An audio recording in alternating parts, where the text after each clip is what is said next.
தேவனுக்கு கொடுக்க வேண்டிய மரியாதையை தேவனுடைய மனிதர்களுக்கு நாம் கொடுக்க வேண்டும். ஸோ அந்த வசனத்தை நீங்கள் தப்பாக எடுத்துக்க கூடாது. சரியா? ஹையரார்க்கிக்கு பயப்பட வேண்டும். எவனுக்கு பயப்பட வேண்டும்? அவனுக்கு பயப்பட வேண்டும். ஈவன் அவன் புறஜாதி ஒரு அதிகாரியாக இருந்தாலும் அவனுக்கு எழுந்து நின்று நீங்கள் மரியாதை கொடுக்க வேண்டும் என்றால் எழுந்து நிற்க வேண்டும். கடவுள் என் கூட இருக்கார் பேசக்கூடாது. யாருக்கு பயப்படக்கூடாது? உங்கள் சத்துருக்களுக்கு பயப்படக்கூடாது. கைத்தட்டுங்க ராமே. 2 எடுத்துக்காட்டு அவர் சொன்னார். ஒன்று, கோலியாத்துக்கு முன்பாக இருந்த தாவீது. அவன் எதிரி, அவனுக்கு பயப்படாமல் இருக்கலாம், தவறில்லை. ஆனால் சவுலுக்கு கூட அவன் பயந்துதான் இருந்தான்.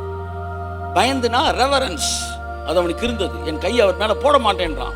ஹையரார்க்கிக்கு ஒரு பயம் இருந்துச்சு அவனுக்கு. ஆனா கோலியாத் 9 அடி 11 அடிக்கு இருக்கிறான், பயப்பட மாட்டேன்றான். ஆனா சவுல் வெறும் 6 அடிக்கு இருக்கிறான், அவனுக்கு பயப்படுறான். சொல்லுங்க, 11 அடிக்கு நீ பயப்பட வேணாம்.